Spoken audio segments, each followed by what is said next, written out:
dyscalculia is not just dyslexia for numerals. Our ethos is about instilling a bit of that passion and that need not to put children in boxes, but to free them from the box. Jodie's really changed throughout year 6. She's a very keen hard worker, and I think because of that she's made a lot of progress this year. Anything you've improved in maths? Kind of work by myself. Yes, you do. You work independently.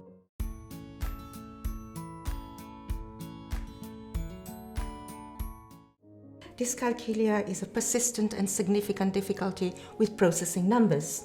If you present this to a child with dyscalculia and say, which one has more dots, they'll have difficulty. What they'll tend to do is they'll count the dots. And as they're counting, they'll lose their place. So it draws on sequencing skills a great deal.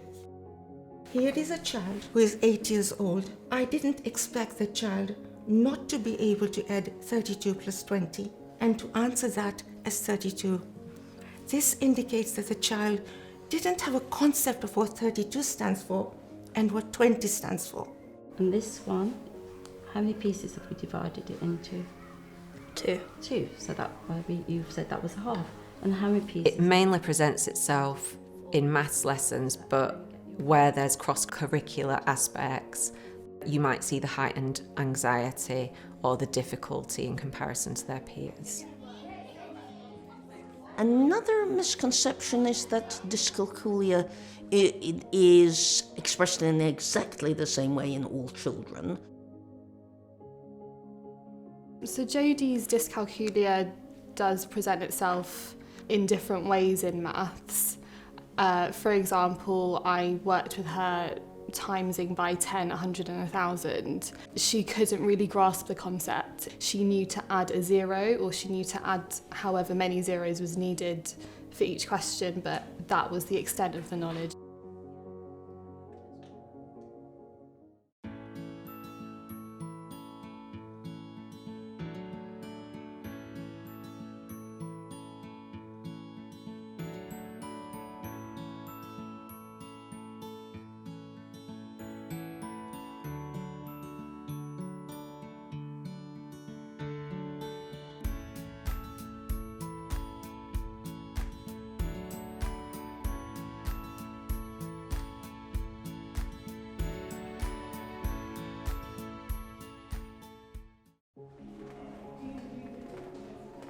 We have a range of assessment tools that we use for every child.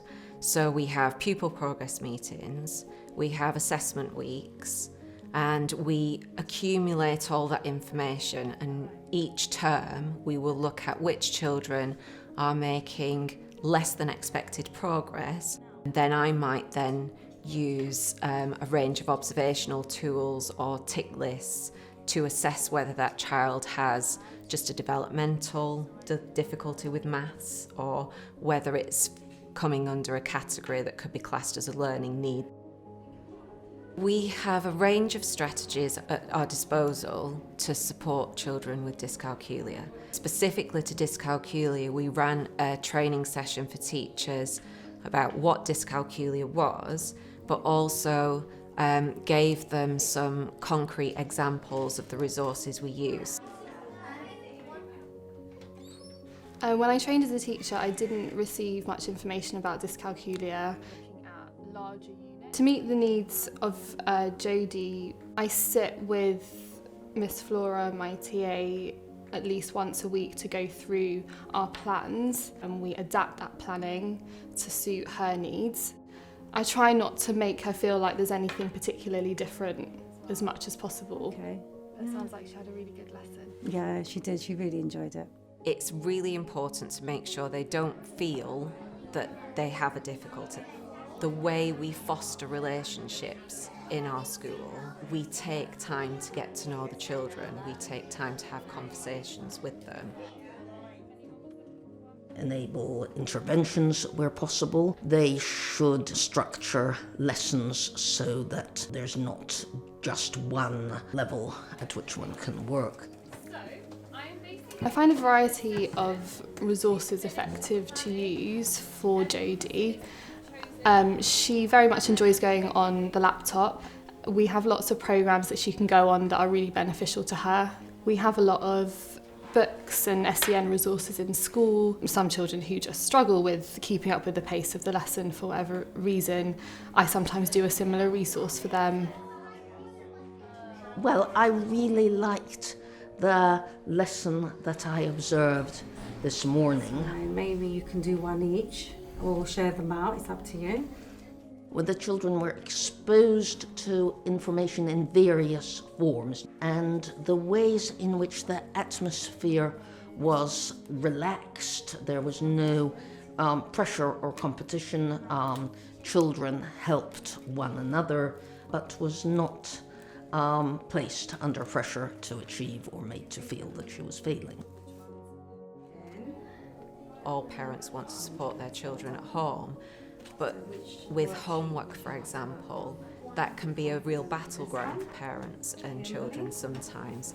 So to reassure the parent that actually it's okay if they're only doing one question. If that one question takes 20 minutes, you don't have to do any more questions. So the differentiation of homework is really important so that parents aren't feeling the same frustration as their children. In terms of developing my knowledge, as I said, we have had training on a variety of SEN issues. Having had 2 dyscalculia children that I've taught, found it's really building a relationship with them and working out what they can do more than anything I would find online, for example.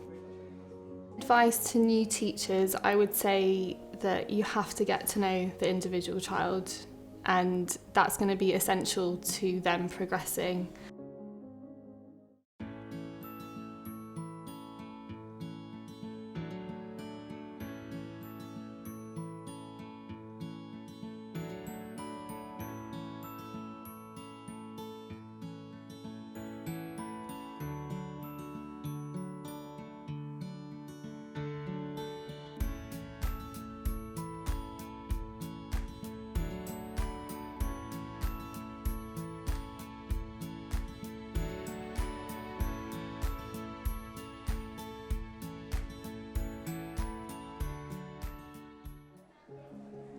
Communicating with your Senko when you're unsure, or with any other teacher in the building who might have an insight or who worked with that child in the past, that's the best thing you can do